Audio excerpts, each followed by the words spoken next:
C'est parti, bonjour à tous. Écoutez, ravi de participer et d'animer cette présentation. Comme vous le savez, ou pour ceux qui le savent, on fait un baromètre économique national des services à la personne avec nos partenaires que je vais présenter progressivement. Donc Wilfried Rion qui fait partie du CNRPA domicile, Marion Émeric Ropito qui fait partie du cabinet Plenita, Florian qu'on connaît chez Xelia by Amalia, c'est Amalia by Xelia, voilà, je connais tout, et Sébastien Vray qui anime et qui dirige Ezio. Merci de nous recevoir. Et donc du coup, ce baromètre nous a permis d'identifier un certain nombre de questions et de problématiques qui se posaient au secteur. Et il nous a parti, bien évidemment, on a préparé cette réunion et cette présentation, et ça nous a permis de détecter les points fondamentaux qui remontent suite à l'évolution du baromètre et à ses résultats. Donc il y a 3 points saillants qui font l'objet de cette présentation. C'est quelles sont les perspectives? En fait, il y a près de 50% des acteurs qui ne se projettent pas dans l'avenir, qui sont confrontés aux difficultés réglementaires, qui sont confrontés à l'adaptation permanente de la réglementation, confrontés systématiquement à l'adaptation de leur outil de travail aux différents dispositifs, aux différentes réglementations, réglementation des SAD, tout ce qui est référentiel HAS, et en même temps, ils travaillent dans un univers un peu incertain, avec une remise en cause régulière des crédits d'impôt, des allégements de charges, ça revient sur le tapis encore cette année, et donc ils ont du mal à se projeter. Et donc l'idée, c'est, dans un premier temps, c'est peut-être de redéfinir une vision et des perspectives sur le secteur pour que chacun d'entre vous puissiez à la fois vous projeter puis avoir une vision de ce que vous voulez faire, soit de votre association, soit de votre entreprise. Il nous paraissait de redonner du sens à tout ça, une vision. Donc pour ça, je vais commencer par interroger Wilfried qui dirige une structure de service à la personne, qui est adhérent du CNRPA domicile. Et donc, Wilfried, je voudrais savoir, comment tu vois l'évolution des secteurs, on essaye de se projeter et donner une vision. Quelle est ta vision du secteur? Quelles sont les perspectives? Alors, notamment sur le maintien. Est-ce que l'évolution du soin est une bonne chose de ton point de vue? Est-ce que, en termes de volume d'activité et de perspective du secteur, est-ce que tu as une vision plutôt positive des choses? Et puis, dans un second temps, on verra peut-être les écueils à éviter et les défis à relever. Alors, merci tout d'abord de me permettre d'intervenir. Alors, c'est vrai qu'après ces quelques mots de présentation, on pourrait se dire waouh, c'est pas cool, quoi. Hein. Effectivement, ce baromètre qui nous dit que 50% n'arrivent pas à se projeter, je crois même que c'est 80% qui se posent la question de continuer. Enfin, si 80% des boulangers ne voulaient plus faire de pain, on ferait comment? On serait dans le pétrin. Dans un sale pétrin. Et le paradoxe, en fait, c'est que, on le sait, la démographie va effectivement dans un sens où la demande va être exponentielle. On a ce fameux mur gérontologique qu'on nous annonce depuis des années. La pyramide des âges, c'est pas contestable. Donc il y a cette partie-là, et puis effectivement des acteurs, des opérateurs dont je fais partie, qui effectivement se posent des questions devant je ne sais pas si c'est la complexité ou en tout cas la lourdeur administrative, toujours plus de réglementation, toujours plus de choses à mettre en place qui sont certainement bien pensées au niveau de l'État. Et puis par contre, quand on les ramène sur le terrain, on se dit on fait comment pour mettre un CVS, pour mettre en place des rencontres avec les auxiliaires de vie, l'ensemble des professionnels? Comment est-ce qu'on fait pour coordonner tout ça? Parce que l'objectif, quand même, il faut quand même qu'on se le rappelle, c'est bien sûr de permettre à chaque concitoyen de choisir son organisation pour bien vieillir, ou en tout cas vivre avec un handicap selon ses propres choix. Donc ça va, effectivement, l'objectif, notamment de la dernière réforme, c'était de toujours améliorer cette coordination, ce décloisonnement qu'il est nécessaire de faire entre, d'un côté, le soin, qui est représenté par les SIAD, les infirmiers, les libéraux.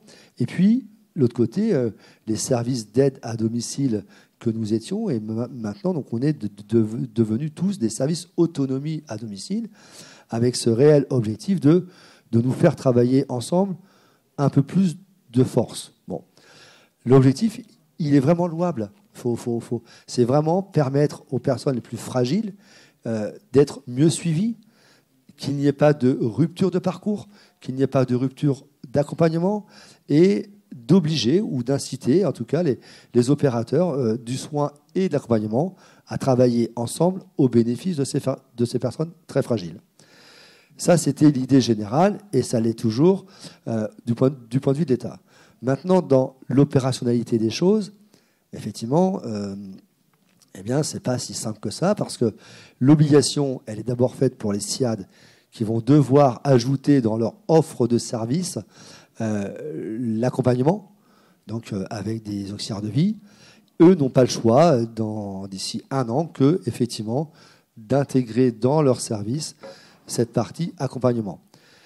Et puis, on nous dit, nous, du côté des SIAD, alors déjà, on est plus nombreux que les SIAD, donc forcément, ça crée une disparité.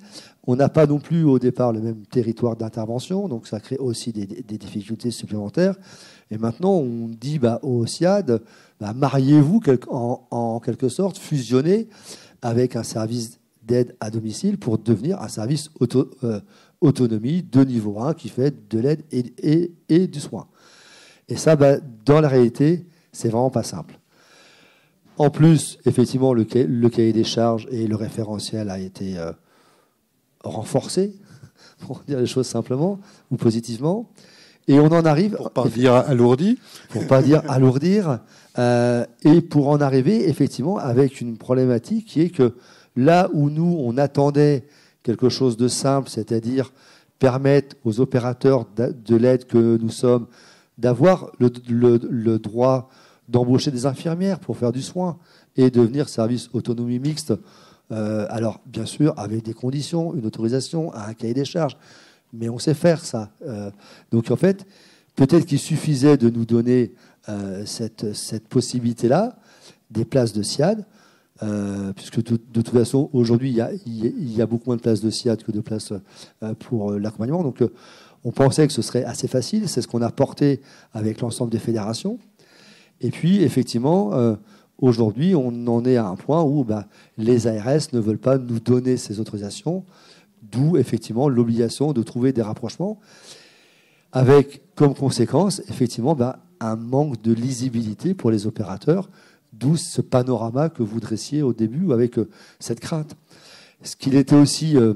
ce que l'on trouvait aussi de très positif dans cette réforme, c'est que ça permettait aussi, sur un plan RH, de proposer des parcours en fait professionnels, effectivement de pouvoir diversifier un peu sa carrière avec peut-être assistante ménagère, auxiliaire de vie, aide-soignante, infirmière. Enfin, on avait comme ça la possibilité de faire un plan de carrière sur le plan RH. On trouvait ça très attractif et très prometteur.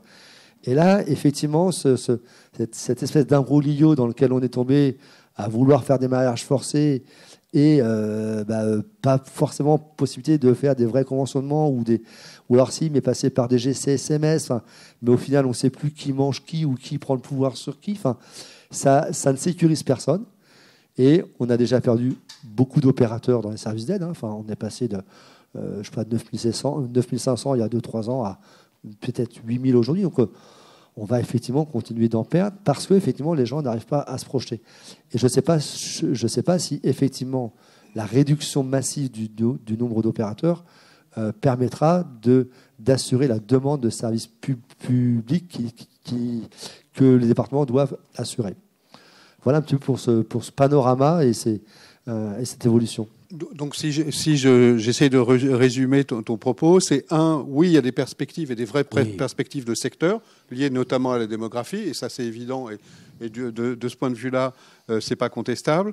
Il y a un autre point, c'est une évolution vers le soin, et c'est une véritable opportunité, une reconnaissance pour le secteur, c'est qu'effectivement vous puissiez intervenir à la fois sur le maintien à domicile et sur le soin, et c'est une reconnaissance des acteurs du domicile, une véritable reconnaissance.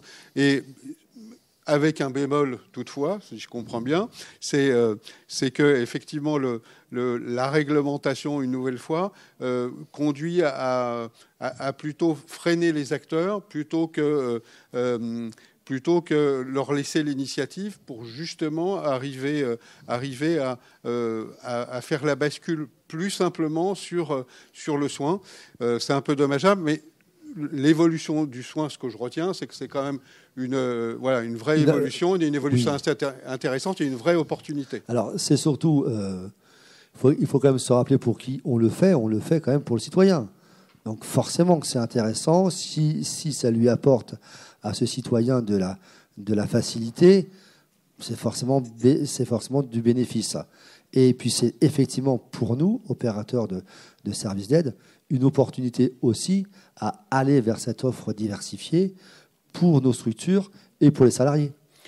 Alors, à titre d'exemple, est-ce que tu pourrais nous dire ce que toi, tu as pu mettre en place dans ta structure, là où tu en es justement dans cette évolution vers le soin, et de nous donner un exemple concret. L'idée, c'est de donner de la perspective aux personnes qui nous écoutent et pouvoir les inspirer, on va dire. Alors, inspire-nous et dis-nous ce que tu as pu réaliser ou là où tu en es aujourd'hui. Alors, je ne sais pas si je sais on n'a pas de doute. Très inspirant. En tous les cas, moi, sur les départements sur lesquels je suis opérateur de services d'aide, effectivement, je travaille tous les jours aujourd'hui à faire ces rapprochements avec les SIAD. On est aussi beaucoup aidé par l'ANAP qui a mis en place plein d'outils à notre service pour effectivement démarrer des fois par un modèle de convention déjà. Démontrer qu'on est dans une coopération avec les acteurs du soin, qu'ils soient SIAD, libéraux. En fait, il faut démarrer. Ça, c'est l'obligation. Et puis, eh bien, on verra après 1 ou 2 ans de cette collaboration nouvelle, de cette coordination nouvelle, eh bien, on verra comment on peut accentuer les choses, monter encore d'un cran pour toujours un meilleur service et un meilleur soin auprès des usagers. Donc voilà, moi je trouve ça toujours très positif parce que ça nous oblige à nous transformer, ça nous oblige à nous réorganiser, ça nous oblige à toujours aller vers quelque chose de plus efficient en fait. Et si on peut avec ça permettre à un plus grand nombre de gens de rester à domicile et d'effectuer ce virage domiciliaire souhaité par toute la population. Enfin, ça a certainement été accentué peut-être par le Covid. Plus de 81%. Voilà, donc il faut forcément que l'on réponde aux souhaits de la société. Et puis si en plus ça peut valoriser et rendre plus attractifs nos métiers, voilà, c'est chouette. Donc non, moi je n'y vois que des points positifs, à condition qu'effectivement on ne vienne pas nous alourdir le côté administratif et réglementaire qui déjà l'est suffisamment.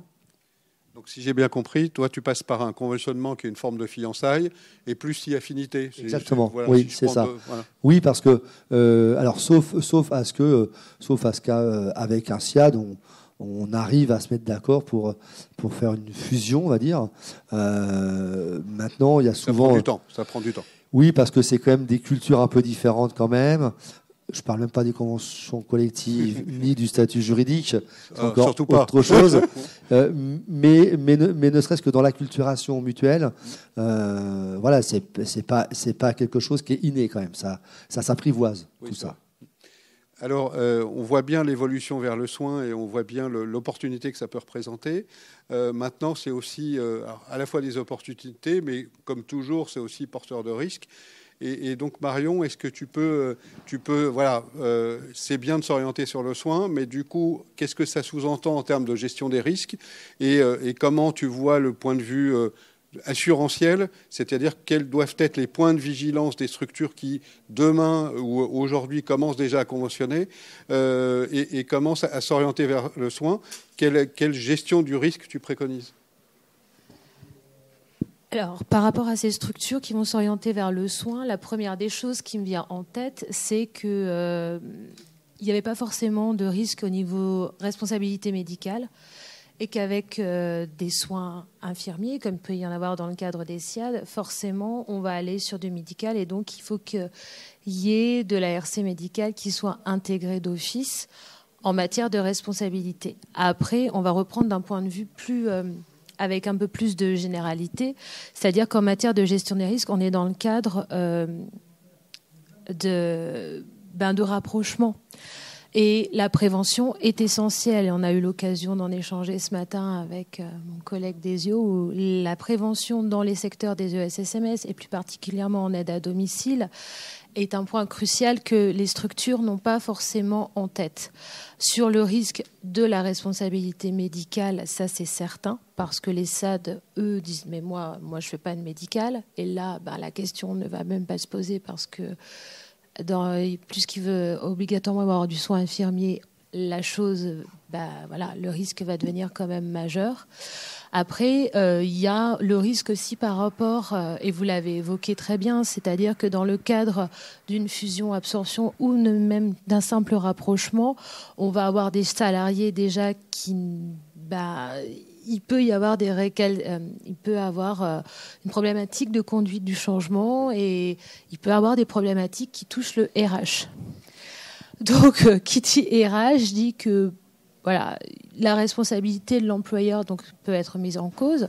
Ce que je vous invite à vérifier, c'est que vos contrats sont très bien faits en la matière et plus particulièrement au niveau des risques financiers, parce que dans le cadre d'une fusion d'une structure, quelle qu'elle soit, la conduite du changement avec un management différent, avec des salariés qui n'ont peut-être pas forcément le même état d'esprit. On sait, ça existe sur le terrain entre infirmiers qui peut aide à domicile.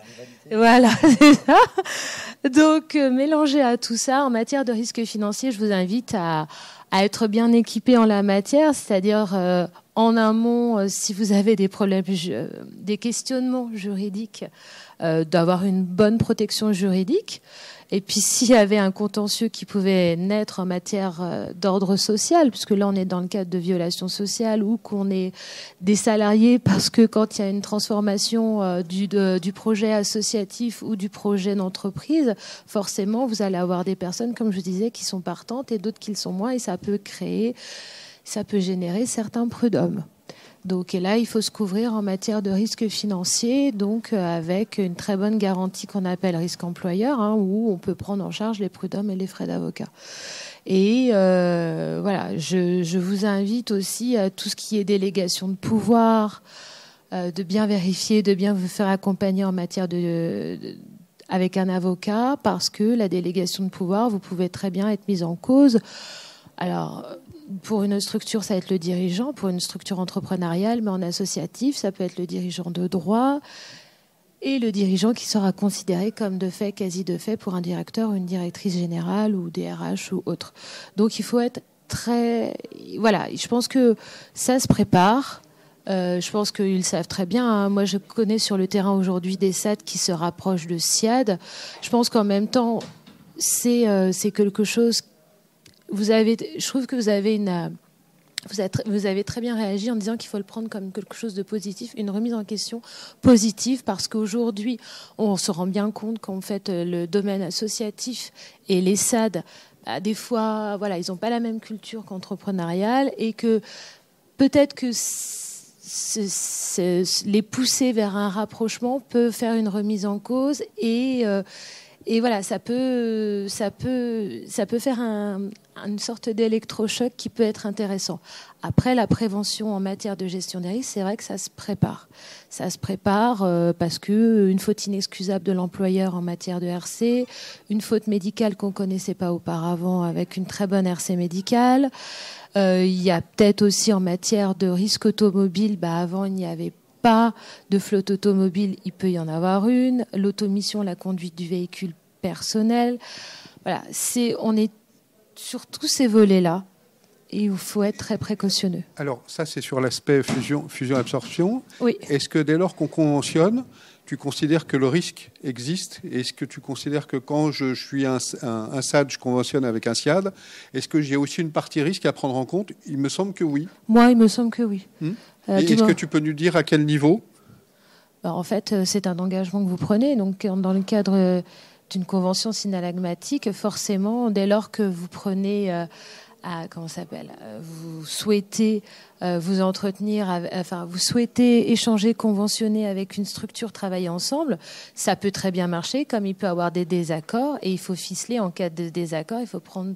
Voilà, il faut préparer... Là, en l'occurrence, je parlais plutôt du risque médical. Est-ce que dès lors que je conventionne avec un SIAD, moi étant SAD, est-ce que je porte un risque particulier ou pas, et si oui, lequel? Alors déjà, il faut savoir que le risque médical, même si vous êtes dans le cadre d'un SAD, il existe quand même, parce que je pense qu'à l'aspiration endéotrachéale, vous avez des aides à domicile qui peuvent être formées sur le risque endéotrachéal, donc il était là. Sauf que c'est vrai que du moment que vous avez un SIAD, là, ça va être de manière beaucoup plus officielle.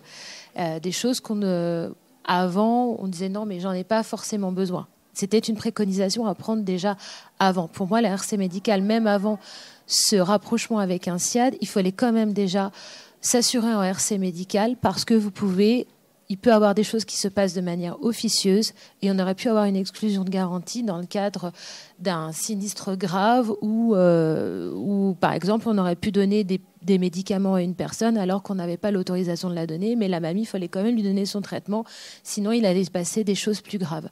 Mais c'est vrai qu'il va falloir surtout aussi, donc la RC médicale est un point essentiel, et surtout, ce qu'il faut faire, c'est qu'il faut bien former le personnel, parce qu'il peut y avoir des problématiques très grave en matière de soins. Il peut avoir, là où on peut avoir des points de difficulté, c'est que le personnel n'est pas formé à certains gestes. On reviendra sur la partie formation dans le troisième volet.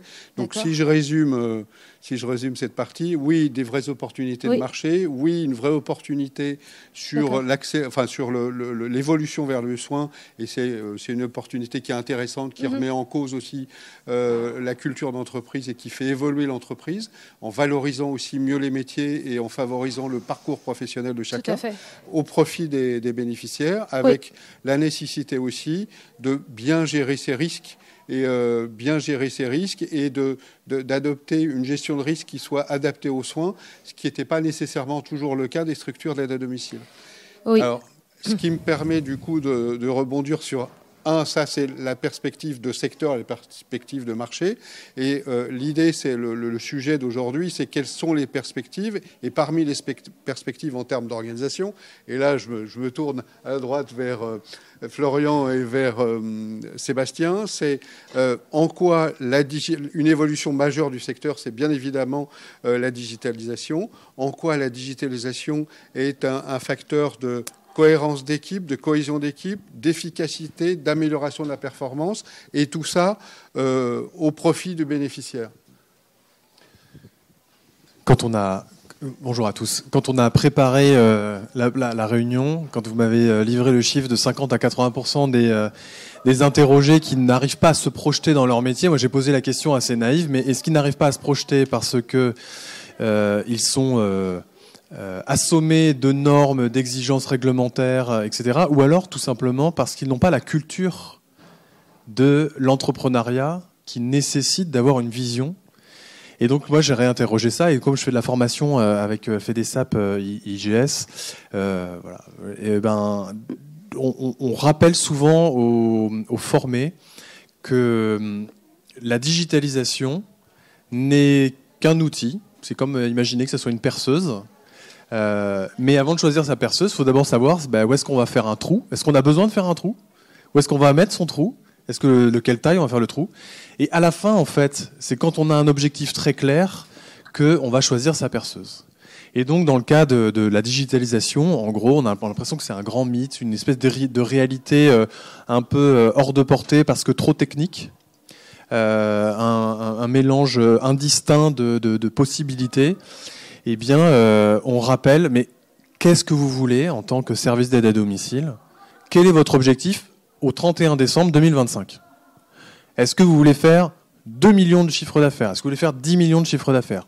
Est-ce que vous voulez réduire de 50% le turnover dans votre société? Est-ce que vous voulez augmenter votre marge de 2 à 3%? C'est quoi votre objectif précis? Et en fait, là, on n'interroge pas du tout les outils et les moyens, on interroge la vision de la personne. Et donc, voilà, la question que je posais, c'est est-ce qu'il y a un défaut de vision et de culture d'entreprise, d'entrepreneuriat, de gestionnaire, finalement, dans les services d'aide à domicile, et donc certainement encore moins dans les SIAD, je rebondis sur ce que vous disiez. Et ben moi, j'ai l'impression que oui, un peu quand même. Qu'il y a un défaut de vision.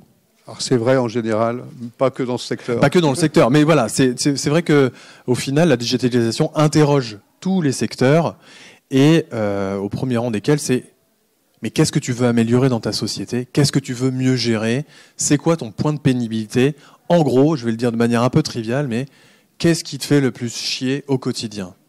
Et si tu sors de tes tripes et tu dis ça me saoule dans mon métier, j'en ai marre de faire ça, j'en ai marre de faire ça, et bien déjà, c'est un excellent point de départ.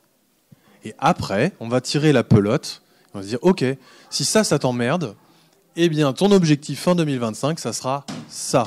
Ok, ton objectif, il fait une phrase, mais à partir de cette phrase clé, c'est votre vision, et du coup, tous les moyens et tous les outils vont en découler de manière assez naturelle. Donc je passe la parole à Florian, parce qu'on s'était un peu dit qu'on serait comme ça. Donc chez Amaltia, on va accompagner justement les structures à se transformer sur des projets digitaux. Donc tout ce qui a été dit avant fait écho à énormément de choses, c'est-à-dire on parlait de la conduite du changement, donc comme tu disais aussi, préparer, c'est fondamental. Commencer avec la fin en tête en premier, c'est-à-dire où est-ce qu'on va, donc ça répond à des questions de logique.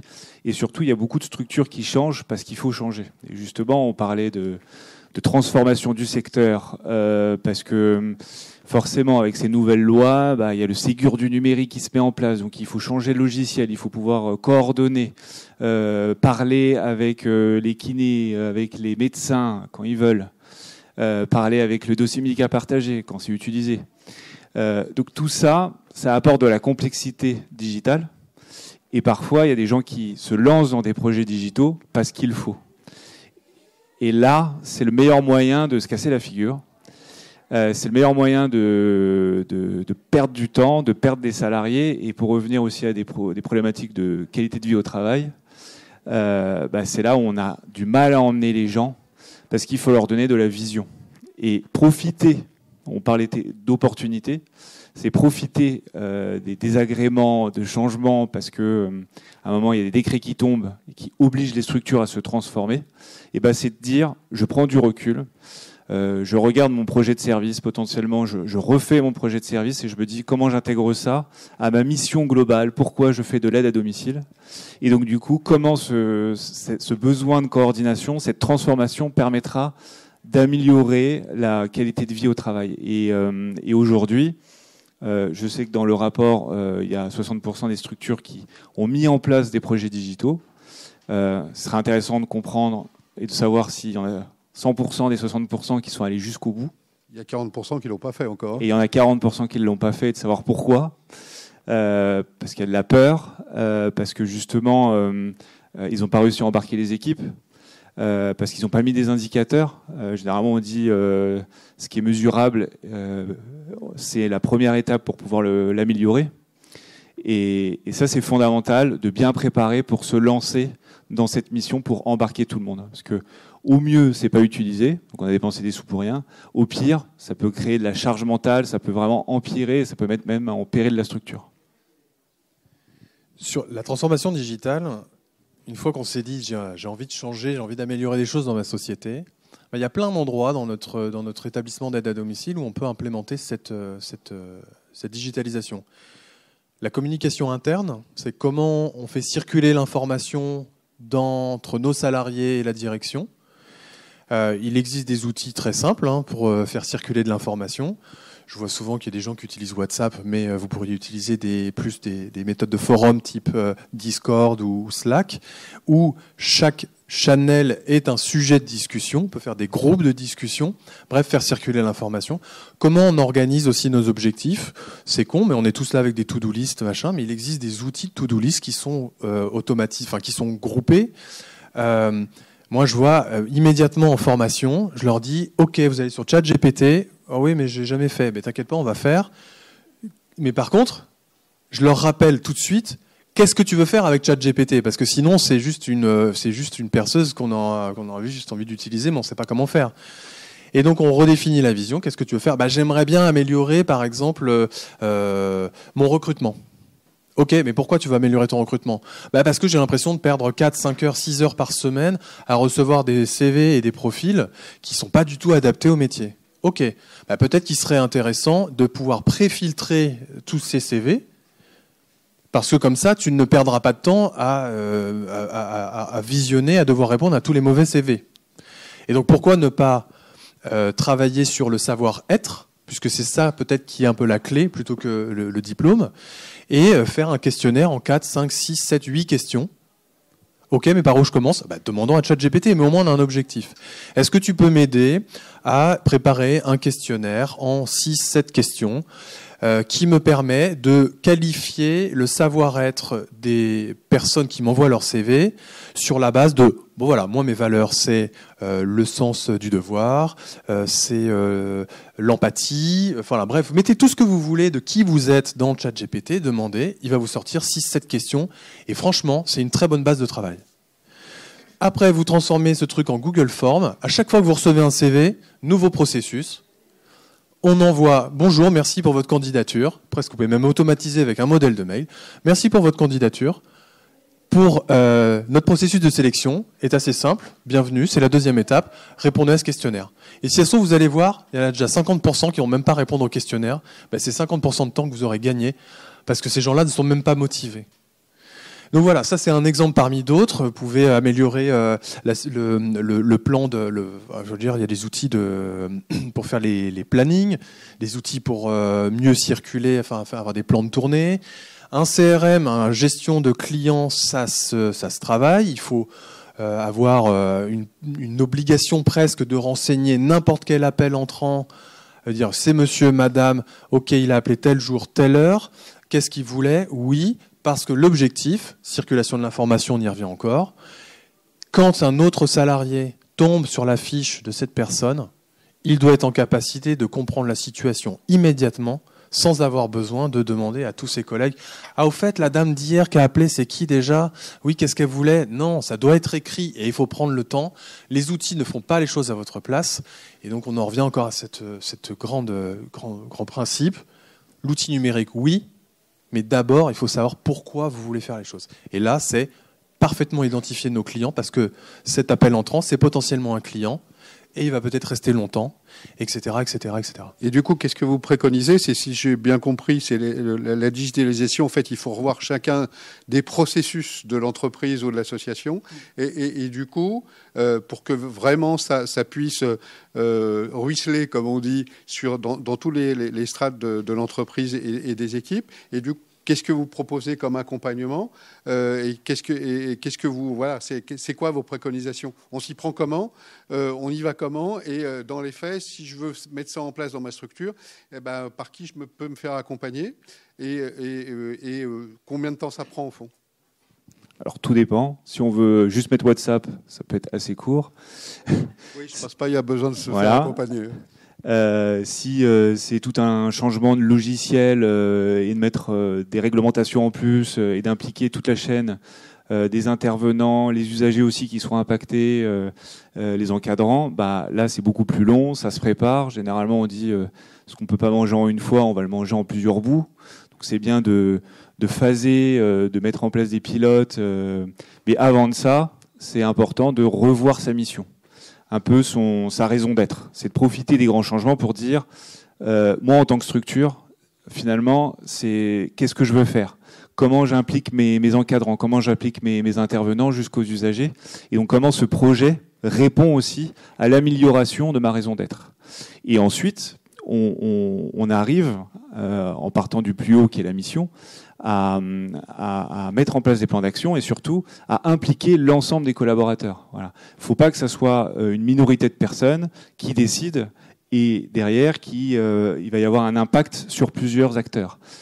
Si dans le processus de décision ou de réflexion du moins, l'ensemble des collaborateurs est impliqué, derrière, ils vont avoir peut-être l'impression, ou au moins si on est un peu plus ouvert, ils vont participer au processus de décision, donc ils vont accepter plus les grands changements.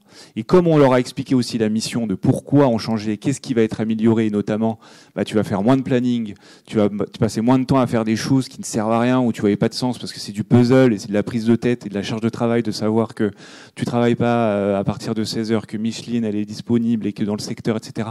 Ça, c'est de la charge mentale au quotidien, et dès qu'il y a une personne qui est absente, c'est du stress. Voilà. Si on leur explique qu'avec un planning magique où tout est bien renseigné, etc., derrière, ça va faire gagner du temps pour passer plus de temps avec les bénéficiaires, beaucoup plus de temps avec des intervenants, etc., en fait, ça répond elle aussi à son besoin, qui est de faire un travail qui est tourné vers l'humain et pas de passer du temps avec un logiciel. Voilà. Et donc ça, c'est important de passer sur ça, et surtout que le sponsor, donc généralement qui est le dirigeant et qui décide de changer, soit là à chaque phase du changement et explique cette mission. Parce qu'il faut répéter. C'est pas parce qu'on le dit qu'une fois et qu'on lance le projet de changement, qui peut être long, qui peut durer, pour répondre à ta question de combien ça dure, ça peut durer 3 mois, ça peut durer 4 mois, hein, c'est des phases qui sont très longues. Potentiellement, voilà, 1 an, parce que derrière, on va faire des retours d'expérience, on va être dans l'amélioration. Voilà, plus c'est lourd, plus ça dure longtemps. Plus on a plus d'agences, plus ça dure longtemps. Et donc, du coup, il faut faire des comités de pilotage. Donc, ça veut dire se réunir toutes les semaines avec les équipes pour prendre le retour, communiquer, énormément communiquer dans tous les sens, et que le sponsor, donc je rappelle la personne qui a décidé de changer, soit constamment là pour véhiculer la vision. Alors ça, c'est une culture projet. Maintenant, les structures d'aide à domicile n'ont pas forcément cette culture projet. Donc, qu'est-ce que vous préconisez ou qu'est-ce que vous voyez dans les accompagnements qui favorisent cette implémentation, quand bien même il n'y a pas de culture projet dans l'entreprise?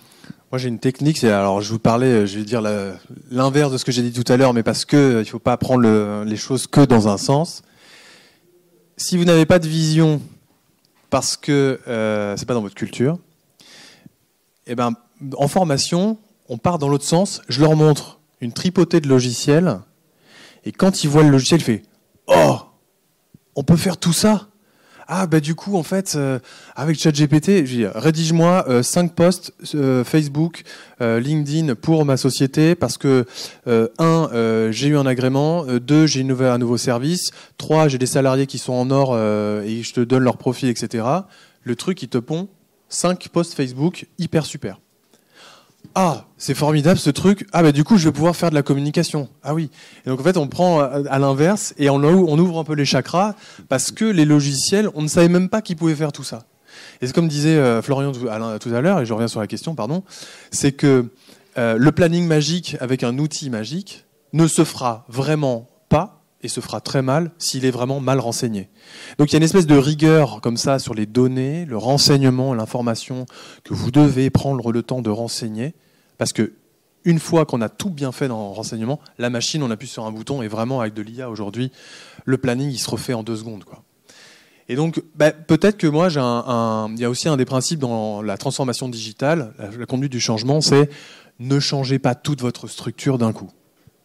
C'est un peu comme c'est la psychologie de la politique des petits pas, non? Exactement, c'est ce que j'allais dire. En fait, vous avez la flemme de ranger votre maison parce que c'est un chantier. Vous commencez déjà par l'assiette. Ça vous paraît pas grand-chose, mais l'assiette, elle est rangée. Ah tiens, je vais faire ça en plus. Puis ça, puis ça, puis ça. Et donc faites une seule chose, faites-la bien. Prenez des petits objectifs, mais menez-les à bien. Et ils vous permettront de rentrer dans une conduite du changement qui pourrait être appliquée à des changements plus importants. Et après, évidemment, vous allez chez Exelia, puisqu'il est à côté, si vous avez besoin d'un super logiciel de gestion de planning, de facturation et autres. Et puis après, si vous voulez un super outil de paiement, vous n'allez pas chez Exelia, évidemment. Vous allez chez un pure player comme Ezio, qui vous permettra de sécuriser l'ensemble de vos employés, de faire un suivi de toutes les dépenses.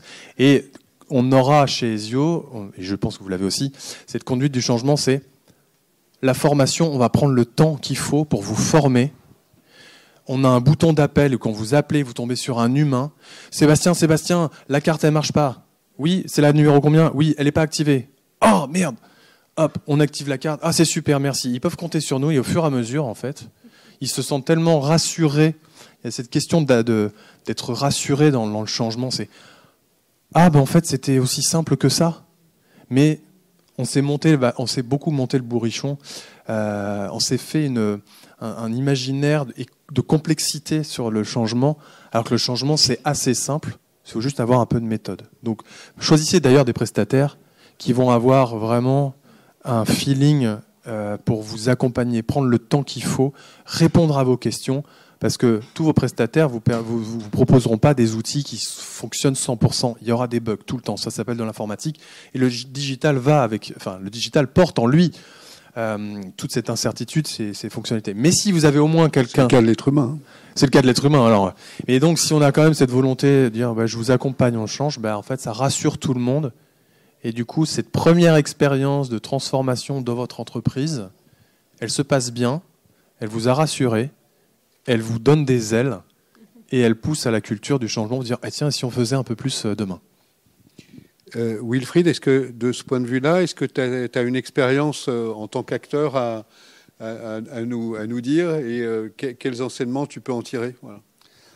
Alors, tout d'abord, donc, effectivement, pour rebondir sur la responsabilité civile, bien avant d'aller jusqu'à celle du soin médical, pour rebondir sur ce que disait Sébastien, effectivement, ne serait-ce que le moyen de paiement sécurisé, aujourd'hui, si ce n'est pas généralisé et processisé, on va au-devant vraiment d'un risque énorme. Enfin, vraiment, il va y avoir de la maltraitance financière qui va s'installer. Donc, effectivement, je pense qu'il faut qu'on arrive du coup à lever les freins chez nos encadrants pour effectivement que ça se généralise. Pour ce qui est de la conduite du changement, en préambule, effectivement, on disait qu'il y avait des opportunités à saisir dans cette offre qui va vers le soin, à valoriser également et à créer des parcours professionnels. On a entamé effectivement, alors là je vais plus prendre ma casquette de patron de service d'aide chez Vivradom. On a entamé un processus de changement d'organisation, effectivement. Alors un mot un peu barbare qui est la subsidiarité, effectivement, qui consiste effectivement à redonner un petit peu de l'autonomie et de la latitude d'action par les personnels de terrain. Les équipes autonomes, voilà. Donc, en fait, autonome, ça veut dire pas grand-chose des fois, et pas toujours la même chose. Donc, effectivement, nous, on a entamé ce processus il y a 1 an. C'est très long. Mais l'idée, là, en l'occurrence, c'est... Parce que la partie autonome, c'est la troisième partie de notre intervention. Là, c'était plutôt sur la partie digitalisation. Alors, effectivement, nous, on a mis aussi en place les outils que vous citiez, à la fois WhatsApp et Slack, effectivement. Et puis notre logiciel, alors, j'ai pas Xelia, pardon, pas encore, sûrement. Le bon de commande est prêt. On a travaillé effectivement donc avec notre éditeur, effectivement, sur cette digitalisation. Et comme tu disais, quand les champs sont remplis correctement, au fur et à mesure qu'il y a une acculturation, une rigueur, oui, la facturation, ça prend 1 heure. Voilà, c'est très rapide. Effectivement, avec toute cette traçabilité qui est permise par le logiciel, mais tout ça prend beaucoup de temps, beaucoup de patience, beaucoup de formation. Et puis, une fois que les encadrants sont bien formés, bien acculturés, effectivement, on passe aux auxiliaires de vie et on met en place également des outils Alors, ça va commencer par la télégestion, par la communication. Et pareil, ça se fait assez naturellement, en fait. C'est plutôt ludique, c'est plutôt intuitif. Je ne connais pas le modèle de chez Xelia, mais ce que l'on a, nous, effectivement, c'est une application, un téléphone, et puis, en fait, on envoie des informations qui viennent alimenter au fur et à mesure, comme tu le disais, le logiciel, la fiche, et la personne a l'information aussitôt, quoi. Donc, elle peut à la fois communiquer très rapidement et avoir des informations aussi rapidement. Donc, du coup, alors, je ne sais pas si c'est ça qu'on appelle l'intelligence artificielle, en tout cas, nous permet, en Enfin, en tout cas, cette digitalisation, cette concentration nous permet effectivement de fluidifier le passage de l'information pour effectivement gagner du temps auprès du patient, en fait. Et comment tu as fait? Tu t'es fait accompagner par l'équipe? Ouais. Voilà. Oui, alors, je cite pas, si, c'est le groupe CLF pour GISAP. Oui, c'est pas indispensable. Voilà, bon, c'est fait quand même. Voilà, oui, donc ils ont accompagné. Alors, on travaille avec eux depuis 8 ans, donc voilà, c'est pareil, c'est sur le temps, sur la confiance. Et voilà, donc ils ont adapté leur outil à chaque fois, comme Xelia le fait, parce que je connais aussi Xelia, j'ai eu sur certains services. Voilà, je crois que il y a une vraie volonté de travailler en commun au service du bénéficiaire final. Et donc, du coup, ça se fait assez naturellement. Et du coup, tu as mis en place une équipe projet où ça n'a pas été utile? Tu es parti plutôt sur des petits changements et progressivement? J'ai fait les deux.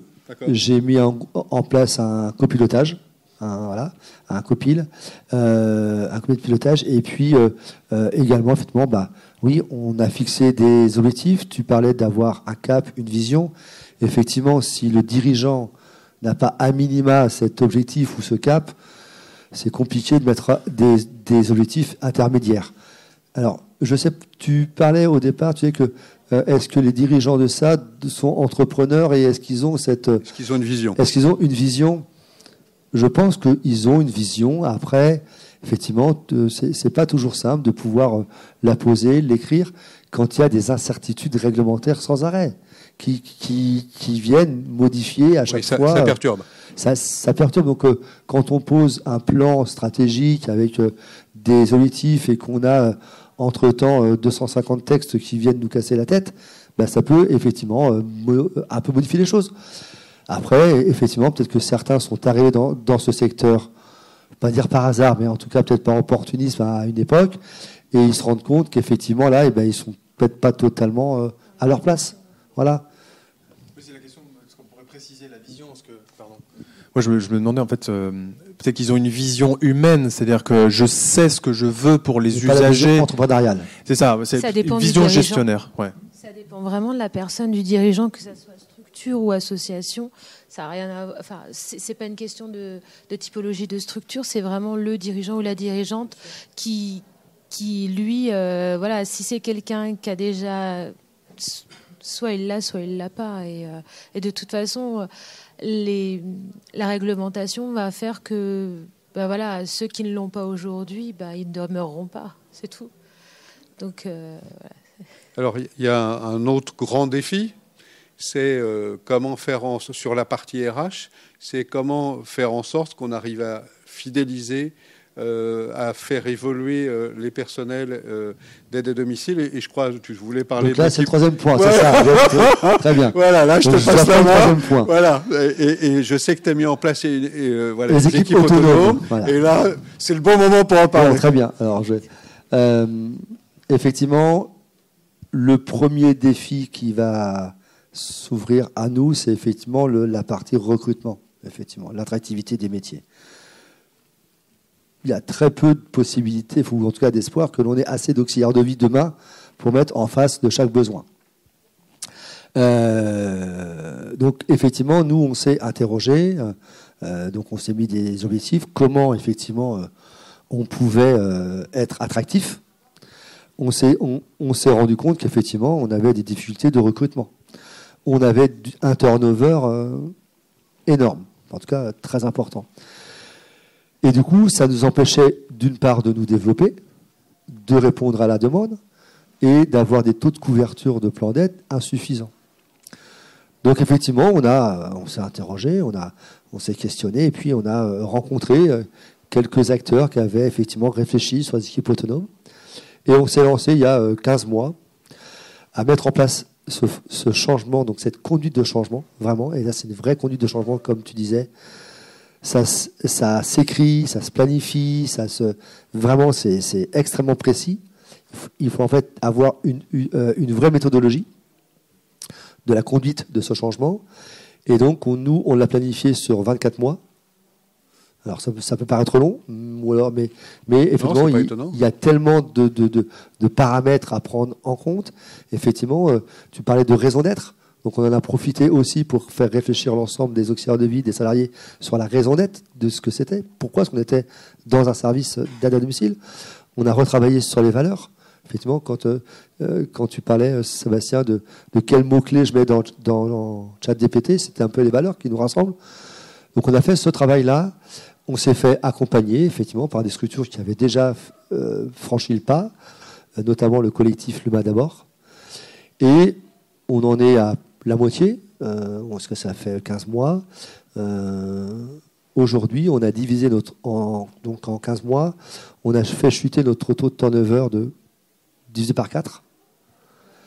Les accidents de travail ont été divisés par 5. Les journées d'absentéisme ont été divisées par 6. Et on a beaucoup moins de mal à recruter. Par contre, effectivement, encore une fois, c'est une vraie présence du capitaine, on va dire, voilà, enfin du leader, parce qu'il faut répéter les messages, les répéter, les répéter. On a aussi mis en place un comité de pilotage avec des retours d'expérience chaque semaine. Et voilà, donc on est parti dans l'aventure et 100% des salariés vont être formés, accompagnés sur ces 24 mois. Donc on a déjà des retours positifs. Ils sont énormes. Sur les troubles musculo-squelettiques, avant on avait des arrêts de travail pour une semaine, pour 15 jours, des mal de dos, des mal de cervical, enfin plein de choses qu'on n'a pas eu cette année. Donc déjà, on a en fait juste le fait de considérer différemment les gens, de les reconnaître, de les valoriser, forcément qu'on augmente son attractivité de marque employeur rapidement. Du coup, là, tu nous as expliqué l'intérêt et les bénéfices immédiats à le mettre en place, ou quasi immédiats, parce que 15 mois, c'est relativement court. Est-ce que tu peux nous dire, pour une intervenante, qu'est-ce que ça change concrètement dans sa vie au travail, le fait de travailler en équipe autonome? Alors, ça améliore, c'est un point fondamental, au fond. Ça améliore le sentiment d'appartenance à une équipe, à une entreprise. D'accord, mais elle a toujours un planning, qui fait le planning, voilà, avoir une vision un peu pratico-pratique de qu'est-ce que c'est une équipe autonome. Ça va reprendre un peu ce que disait Xélia, j'ai oublié Florian, pardon. Effectivement, le planning, c'est un peu le casse-tête dans nos services. Et ça portait souvent sur les seules épaules frêles de la responsable de planning. Aujourd'hui, effectivement, on va vers le fait que ce soit les auxiliaires de vie elles-mêmes qui s'auto-organisent, qui s'auto-responsabilisent, qui s'auto-contrôlent quelque part pour effectivement répondre aux besoins du bénéficiaire, du client, qui a un plan d'aide. C'est quand même, on ne quitte pas l'objectif de répondre à la demande du client, qui a un plan d'aide de l'APA, de la PCH, des besoins. Enfin, donc ça reste l'objectif numéro 1. Donc on a, nous, quand on a fait toutes ces rencontres avec l'ensemble des salariés, défini un cadre très simple, 3-4 points, pas compliqué, 4 points, où il y a l'attente du client, l'obligation économique, enfin. Et à l'intérieur de ce cadre-là, elles ont tout pouvoir de s'organiser. Voilà. Donc tant que les 4 points sont respectés, elles font ce qu'elles veulent. Du coup, elles participent réellement à leur équilibre vie professionnelle, vie privée, puisqu'elles s'organisent de façon à pouvoir s'entraider. Donc ça a fait renaître la solidarité entre les équipes, parce qu'en plus donc, on a hyper sectorisé de façon très géographique les choses. Donc elles sont entre 6 et 10 personnes maximum par équipe. Et donc du coup, ça a fait effectivement... donc c'est elles qui définissent leur planning entre elles en fonction du besoin et de la demande. Et comment tu t'assures que du coup les 4 objectifs que tu as fixés, ils sont bien tenus? C'est qu'elles sont autonomes, elles gèrent comme elles veulent, mais j'imagine que tu dois avoir des points de contrôle et des points de vérification. Et ça, comment tu l'organises? Alors, à travers le système d'information? Un peu des deux. D'abord, il y a des points de rencontre tous les 15 jours, toutes les semaines. Donc elles se rencontrent. Avec donc la présence effectivement de quelqu'un de l'encadrement. On valide effectivement que les plans d'aide sont bien respectés, sont bien fournis. Et puis après, c'est pareil. En fait, quand le logiciel me sort les indicateurs chaque mois, je sais ce qui a été fait ou pas fait. Donc, c'est assez facile de contrôler. Donc, en fait, l'idée, c'est de manager ce changement comme Comme on disait tout à l'heure. C'est ça. L'enjeu aujourd'hui, c'est vraiment d'accompagner le changement de modèle, en fait, de l'organisation. Et ça va encore nous prendre une année pour que chacun ait été acculturé. Puis par contre, après, ça ne s'arrête jamais. Hein. Et du coup, sur l'aspect formation, ça a nécessité ce changement de paradigme. Est-ce que c'est du coup, ça a changé en termes de formation? Est-ce que tu as accompagné les équipes en termes de formation pour que justement elles s'imprègnent et elles sachent comment faire pour avoir au fond des responsabilités qui n'étaient pas les leurs jusqu'à présent? Oui. À l'échelle de ma petite organisation, c'est 400 000 € sur 2 ans. Oui, c'est voilà. Donc significatif. Entre le coût pédagogique de la formation et puis le coût du salaire, c'est 400 000 € sur 2 ans. Donc c'est beaucoup de journées, beaucoup de monde. Voilà, donc c'est 250 auxiliaires de vie et personnel à former. Donc voilà, c'est presque 2 000 € par personne d'investi sur 2 ans. D'accord. Et du coup, tu as eu des vraies séances de formation en présentiel? Ah oui, c'était tout est tracé aussi là de ce côté-là. Enfin, donc on a eu des journées sur comment s'acculturer à ce nouveau modèle, des journées un peu de coaching aussi, des journées de communication. Comment est-ce qu'on communique? Voilà, mais en fait de la communication qu'on peut voir dans les écoles de commerce, hein, les émetteurs, les récepteurs. Donc on a apporté cette compétence et cette connaissance-là à toutes les auxiliaires de vie pour qu'elles sachent s'interpeller entre elles, qu'elles sachent communiquer entre elles et pas se sentir vexées parce qu'il y a un mot qui n'a pas été dit correctement, parce qu'on pensait dire quelque chose, on a dit autre chose. Enfin, la communication de base, en fait, hein, que beaucoup apprennent dans les écoles de commerce, eh bien, on a essayé, nous, de la vulgariser pour la rendre accessible à toutes les auxiliaires de vie. D'accord. Beau, bravo. Écoute, je trouve que c'est une très belle expérience que tu nous as fait partager et je te remercie vraiment de ta participation parce que voilà, c'est la richesse du secteur. On disait, il y a certains entrepreneurs qui n'ont pas la vision. On a au moins la chance d'en avoir un qui a une vision, à la fois sur ce qu'il veut faire à moyen terme, mais en même temps de façon quotidienne auprès de ses équipes. Bravo Wilfried. Je voulais remercier tous les participants et puis je voulais savoir si vous avez des questions dans la salle, tout simplement.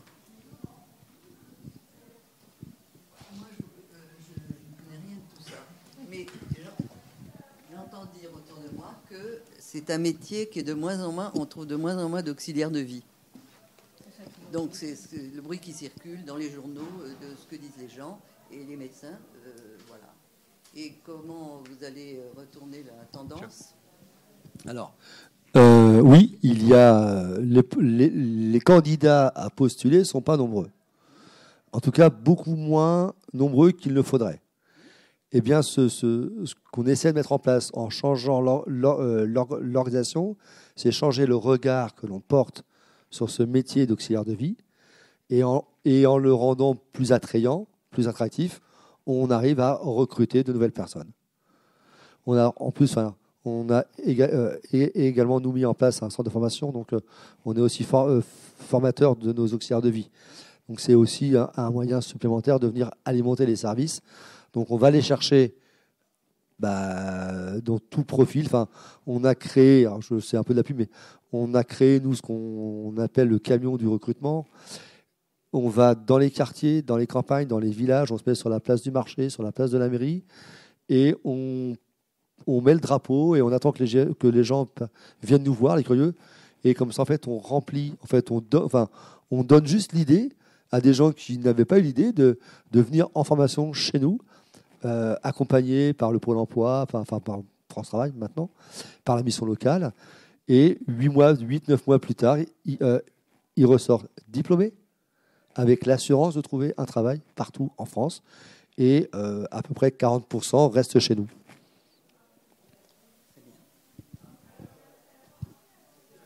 D'autres questions ?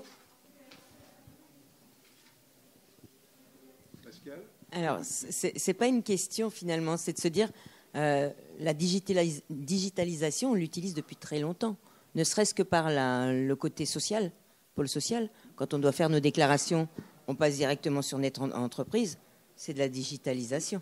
On est d'accord. Donc, on a déjà cette culture de la digitalisation, mais maintenant, elle est vraiment plus tournée vers nos structures d'aide à domicile parce qu'il y a beaucoup de solutions, que ce soit les logiciels, que ce soit les solutions de porte-monnaie électronique, mais même les solutions de remplacement sur les logiciels. Voilà, il y a plein de solutions maintenant qui sont digitalisées et qui nous simplifient notre métier. Juste une autre chose, entendre dire en permanence qu'il y a de moins en moins de personnes dans les structures de services à domicile pour faire ce métier, c'est aller contre le développement de nos structures. En gros, c'est un métier qui est encore très demandé et on doit passer le discours inverse. C'est pas qu'on trouve de moins en moins de personnes pour faire ce métier, c'est qu'au contraire, c'est un métier qui recrute de plus en plus. Et donc, il faut qu'on travaille dans ce sens-là, plutôt que d'avoir un regard négatif sur la situation où c'est vrai, il y a de moins en moins de personnes qui veulent peut-être faire ce métier, où on en trouve moins parce qu'il y a... Oui, mais on est d'accord, mais ça... Non, je suis d'accord avec vous, mais c'est aussi le vécu de nos structures qui dit que nos structures de service à la personne recrutent toujours autant. C'est un métier qui est toujours autant demandé. Et donc, c'est un métier sur lequel on doit toujours autant se tourner. Et pour ça, il faut dire que les gens cherchent du travail, il y en a dans ce métier. Alors, il y a de la formation également. Donc, on les forme, ils sont professionnels, ils rentrent dans ce métier, et on a des professionnels qui viennent dans ce métier. En plus, avec la diversification maintenant, le fait qu'on passe de l'aide vers le soin, on peut en plus leur proposer de se former vers le soin. Des parcours. Donc, il y a quand même une valeur qu'on apporte à ces professionnels et des compétences qui sont très élevées qu'ils vont avoir à venir. Donc ça, c'est important. Alors, je pense que c'est... Oui, mais on a un turnover, je suis d'accord, qui est important. Mais en même temps, peut-être parce qu'elles ne se reconnaissent peut-être pas dans les actes qu'elles font là maintenant. Mais si on leur explique que demain, les actes vont évoluer parce qu'elles auront la possibilité de faire du soin et pas que du ménage, parce que quelquefois, c'est un peu ça le problème, c'est qu'elles font beaucoup de ménage et pas assez d'aide directe. Et si maintenant on leur dit que le ménage, ça va être plus réparti sur tout le monde et du coup, on va développer leurs compétences sur du soin, on risque de les garder plus facilement. Ça va plus les intéresser. Après, aussi une chose, c'est que quand on vient dans ce métier, on le fait parce qu'on a envie. C'est pas que simplement une question d'argent, que ça soit avec des enfants, avec des personnes âgées et des personnes handicapées. Le salaire est une chose, il faut qu'il soit valorisé à sa juste mesure, mais pas que. Les personnes, quand elles travaillent dans le secteur des ESSMS, elles recherchent autre chose. Sinon, Alors, on a mis en place, nous, ce qu'on appelle l'enquête d'indicateurs d'alignement humain, l'IAGE. Voilà. Mais alors, c'était juste pour faire une photographie un petit peu de l'état d'esprit. Et en fait, la question de salaire ne vient qu'en 3e ou 4e position. C'est pas la priorité. Madame, elle a quand même un peu raison quand elle dit que on manque de bras quand même. Et c'est vrai que voilà, c'est pas honteux de dire ou pessimiste de dire qu'il n'y a pas assez de monde à venir dans ce secteur. Donc c'est une réalité quand même. On a besoin de plus. Et c'est vrai que les gens viennent souvent pour un métier passion en fait. Voilà. Et c'est vrai que de poser un petit peu les choses en allant questionner, parce que faire le même panorama que vous avez dressé tout à l'heure en entrée sur les dirigeants des services qui se posaient la question à 80% de savoir s'ils allaient continuer, faire la même chose avec les professionnels, dire qu'est-ce qui fait que vous resterez vous demain dans ce métier et qu'est-ce qui fait que vous allez partir. C'est vraiment ce qu'on a fait nous avant de démarrer la transformation. Voilà, pour savoir aussi sur quel levier il fallait que l'on appuie, enfin que l'on pousse, pour ne pas se tromper, quoi. Donc voilà, donc il y a plein de moyens de questionner un petit peu quelles sont les priorités des personnes qui viennent dans ce métier. Mais je te rejoins sur le fait qu'il n'y a pas que le salaire, il y a d'abord l'équilibre vie professionnelle et la valorisation des métiers. Oui, c'est des métiers très durs, c'est des métiers extrêmement difficiles, parce que quand il faut soulever des personnes en surpoids et que vous faites 45 kilos, quand on vous dit qu'il faut aller plus vite, parce que, attention, il faut enchaîner avec un autre bénéficiaire, c'est un métier qui peut être très stressant aussi par manque de recrues. Donc, et voilà. Ça dépend après comment elles sont accompagnées, et ça dépend en fait, ça dépend comment elles sont accompagnées. Il y a des personnes qui, on voit qu'elles s'investissent et puis on se dit tiens, cette personne, on peut lui faire autre chose et puis voilà, la faire évoluer.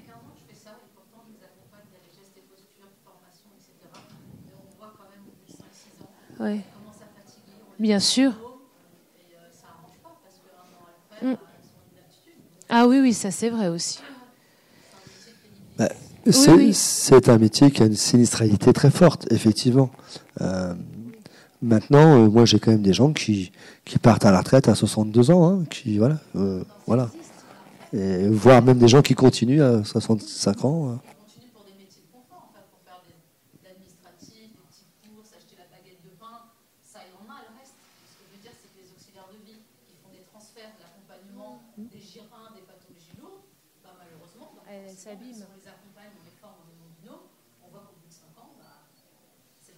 C'est vrai qu'on a du mal à recruter de plus en plus de talents pour accompagner vers ces publics. Et elles font quoi après alors? Elles sont inaptitudes. Elles font quoi après? Elles vont chercher un autre travail. Ouais.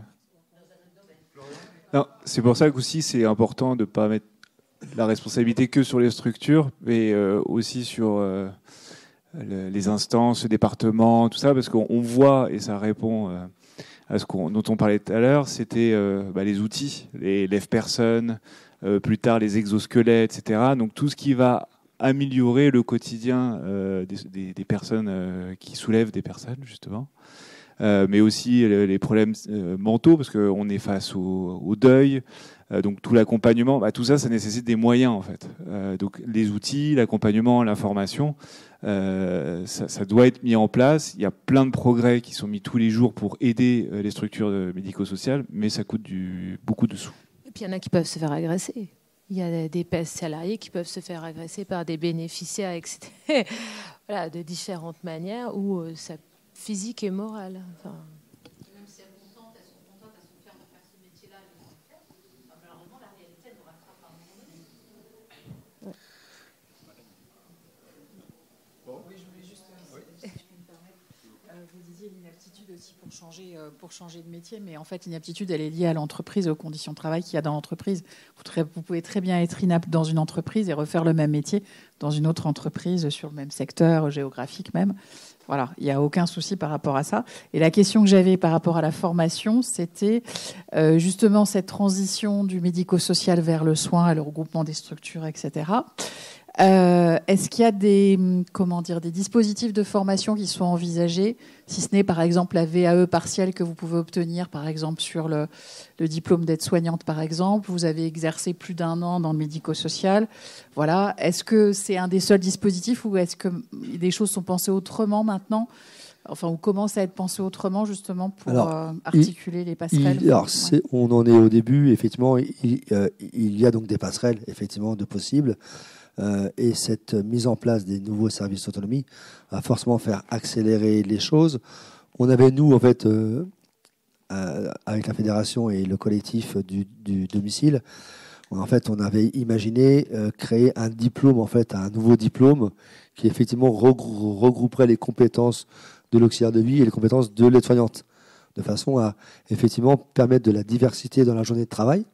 Du coup, limiter les risques sur les troubles musculo-squelettiques, de favoriser effectivement des missions un peu plus longues, plutôt que de partir toutes les heures ou toutes les demi-heures. Donc, on pouvait imaginer que en alliant la mission du soin et la mission de l'aide, on pouvait rester au domicile de quelqu'un plus longtemps, 2 fois plus longtemps, et du coup limiter encore une fois la sinistralité. Et ça, en fait, ça passait par quelque chose de nouveau, en fait, hein, un peu comme le bac à SSP, là, enfin le bac pro SSP, donc sur lequel, effectivement, créer un petit peu de choses encore, mais il y a des pistes qui pourront améliorer encore une fois ces conditions de travail et ces carrières, en fait. Alors ça, c'est un autre enjeu, et c'est vrai que je pense que Xelia doit aussi se casser un peu la tête entre je facture ma NGAP d'acte infirmier et de l'autre côté, je facture mes quarts d'heure du domicile à pas. C'est ça, les taux de TVA, le soin n'est pas soumis à la TVA, l'aide est soumise à la TVA à taux réduit. Enfin, il y a encore plein de choses à faire, effectivement, et là, peut-être qu'effectivement, il aurait d'abord fallu commencer par ça, mais bon, c'est comme ça que ça a été décidé, donc on n'y peut rien, donc on va faire avec. J'en profite de dire que la transformation digitale, elle ne doit pas se faire de manière cloisonnée entre les acteurs prestataires comme nous. Et donc, moi j'entends les trucs comme ça, je me dis, putain, mais expliquez-moi ce que vous voudriez faire sur votre appli pour que ça soit vite fait. Et nous, en tant que prestataire, eh ben, on va vous accompagner pour dire, voilà, les boutons, là. Donc, c'était juste pour rebondir, je ne sais pas si c'est opportun, mais dire que nous, nos clients les écoutent beaucoup et notre seule raison d'être dans le logiciel, c'est, OK, dites-moi de quoi vous avez besoin. On va en parler. Si vous n'êtes pas le seul à me demander, ben on va le faire, on va le mettre dans notre planning de développement. Là, c'est encore un autre sujet. C'est vraiment la confrontation entre deux systèmes de rémunération qui sont différents. Le SIAD est rémunéré sur une dotation et le SAD est rémunéré sur la prestation. Donc, et ça, on n'y peut rien, quoi. Pardon ? C'est ça. Et là, je pense que même le meilleur logiciel, il ne peut pas, quoi. C'est l'opposé. Oui, bien sûr, bien sûr. Oui. Mais il aurait été quand même bien fait de profiter de cette réforme pour effectivement simplifier les choses. Ça a été déjà fait, vous avez raison de Merci. On va vous remercier. Merci.